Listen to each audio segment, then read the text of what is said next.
created that shared leadership framework. They have created that theory of action. They've all identified a problem of practice that they are working on to improve what is happening in their schools.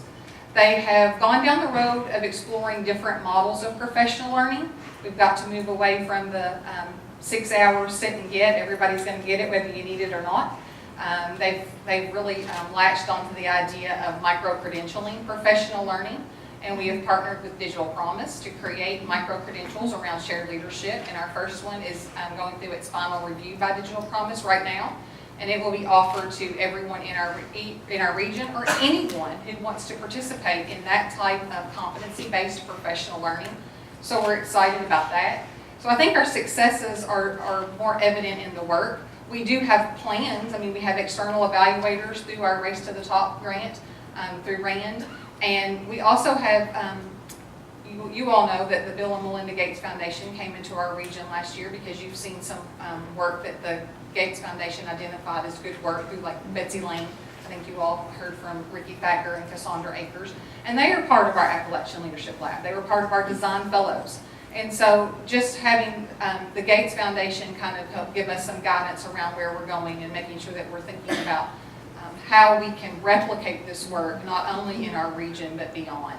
So the successes are more anecdotal, but we do have plans to look for how is this impacting our professional learning goals for our teachers or for our staff? How is this impacting our student growth goals that we collect through our state professional growth and effectiveness system?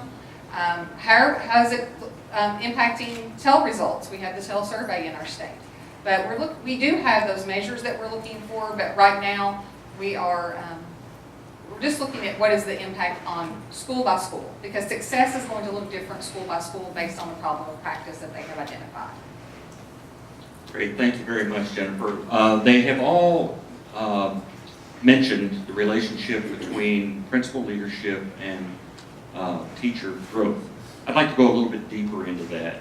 Are there new ways that we need to be thinking about how you observe teachers, evaluate teachers, support them? And I would add one, and the way in Kentucky we select them. Any thoughts? Any other? Well, I think I want to piggyback a little bit maybe on Jennifer's comments, because I think what we learned through the work with new leaders, where we were mainly focused on aspiring principals, that what we learned maybe 5 years ago, and new leaders has been in place for about 15 years, is that if we just train the principals, it would not be enough. And so we went back and created something called Emerging Leaders, where we are developing teacher leaders. Some of them may become principals, they may not, but they are going to be leaders in the schools that they're in.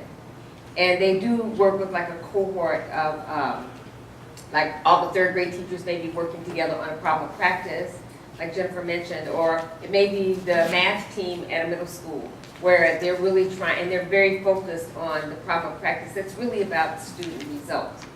But I think that our emerging leaders end up being really teacher leaders, and what we found is a lot of the aspiring principals that we've trained, and now they're principals, they ask us to train their emerging teacher leaders in their buildings. They may be PLC coaches, literacy coaches. They may not be in what we traditionally think of as a leadership role, but I think we're changing the definition of leadership. We're broadening the definition when Jennifer talks about the shared and distributed leadership. We're saying that our entire company, if you will, every employee has a responsibility to lead in a way, and it won't just happen magically. That is, we have to continue to develop people, because learning is not static, right? You have to just keep at it, and we're always learning new and different things. There are new and different demands. And so with our aspiring principals and with our emerging leaders, I think we've done that. The other thing that I think I heard across all of us had to do with partnerships. And I think that I used to think, you know, as a school superintendent, well, we can do this all by ourselves if we just get everything lined up.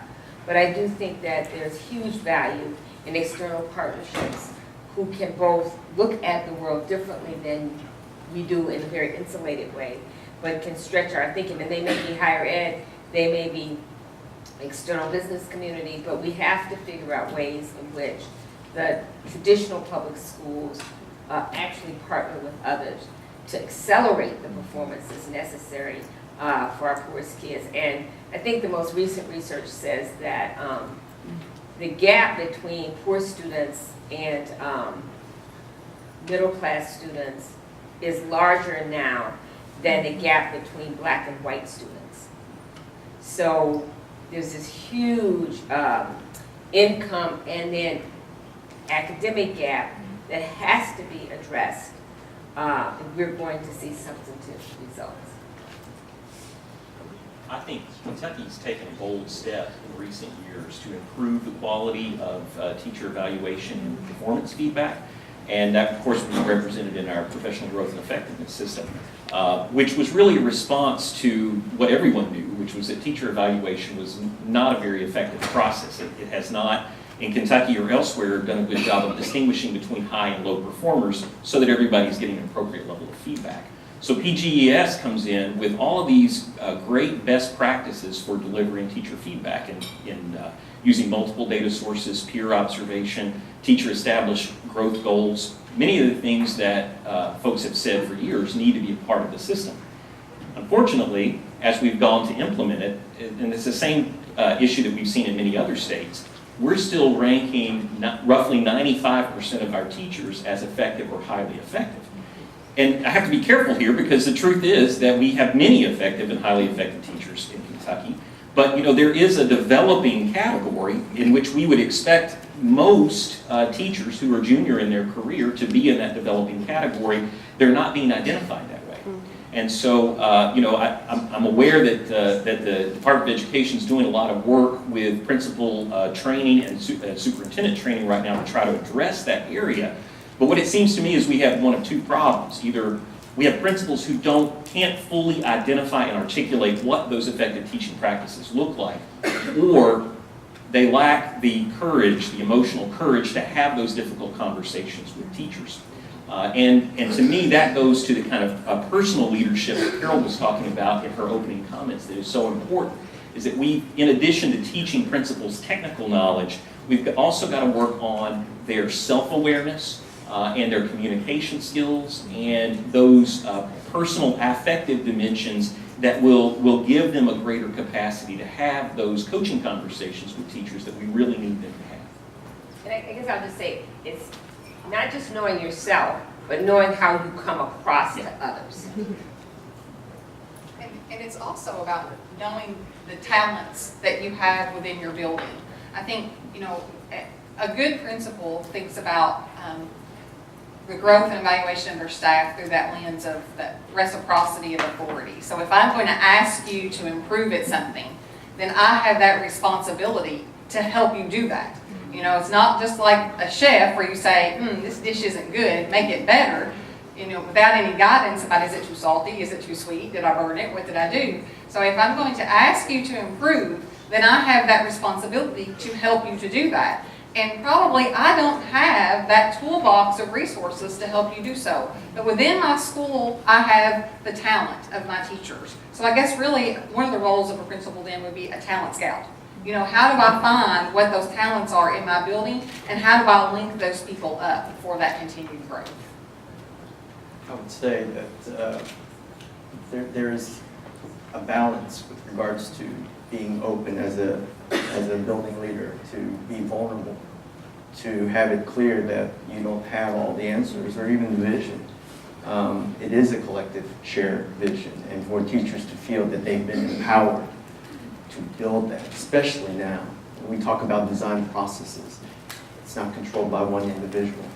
It is absolutely opening the possibilities, and for teachers, for educators, for community members to feel that they have that opportunity really opens up possibilities that you as a single individual would not be able to generate, facilitate on your own. I think that there's another aspect of leadership is intentionality, and for you to really know where you're wanting to go, just like the teaching. It is exceptional when you have all the framework that has been designed throughout the state of Kentucky.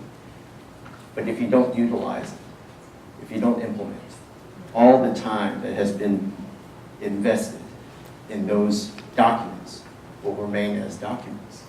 And I think that with regards to also finding the right people, you have to be intentional. You can't look at a math position and go, here's an exceptional math teacher. Based on what? Based on academic scores that move up? Or based on that individual being able to grow capacity within the classroom, being able to, really build upon the leadership, student leadership. You can't discover that within a 45-minute interview process. You've got to change how you select, how you vet, how you, go about in really looking at it as an opportunity to grow that is not necessarily there. If you have the challenges of an old system that has you employing people, and it's a 45-minute, 12-question process, and you know that you're not going to get to the depth of the individual, why do we continue to do that? And that's a bit of that intentionality. I was going to say also, I think there's an author by the name of Liz Wiseman, and she's written a book called The Multipliers. It's really not so much about school people, but what she says is that, you kind of pay people for this level of work, right? But you really need them to do this level of work, because the work is like more than what the job description says. And that really great leaders get people to do lots more than they ever imagined doing, because they multiply people's capacity to perform. And the other piece of this, though, as I think about as building principals work in the context of a school district. And to the extent that principals feel comfortable taking a risk to evaluate lots of teachers in their buildings, both fairly and appropriately, they have to be sure that the people at the district level will respect, honor, and back up, right, their decision making. Because I think that's another piece of it. I know when I had to go to Washington at one point with Arnie Duncan in a meeting, and he said, I don't understand why you can't get your best principals to work in your lowest performing schools. And I had to come back and think about that question. So I found my best middle school principal, and I asked him to go to the lowest performing middle school in the district. And he said, I will on these conditions. And it wasn't about money. It was about, I have to have this control, I have to have this support, I have to have this autonomy.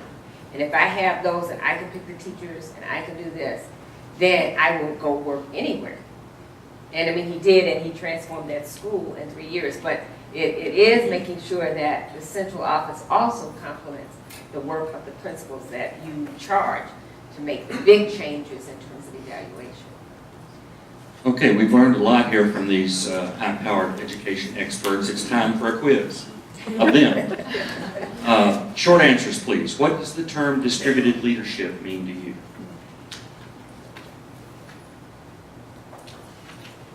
Okay, we're going on to We're trying to distribute the leadership.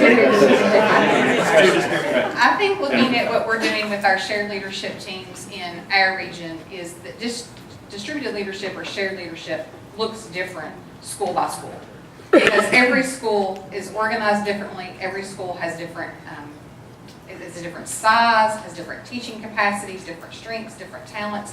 But really it is about how we come together, how we access the leadership expertise that we have in our school through real roles. You know, a lot of folks that we are working with, they believe they have teacher leaders in their schools, but those teacher leaders aren't able to really exercise real influence. So how do we ask those folks to take on real roles where they are working side by side as a shared leadership team to focus on what are those, what's the impact that we're looking for on student learning, and then how do we work together to do that? But I think distributed leadership really has to look different school by school. We haven't been able to come up with one true model that works. We've asked folks to come together, and we had a sort of a minimum. As you came in with your shared leadership team, we want to make sure you have a teacher leader, a principal, a central office person who serves that school in an instructional capacity, and a community member. Well, it didn't take long for that team structure to blow up, because then we had folks who wanted students on their team.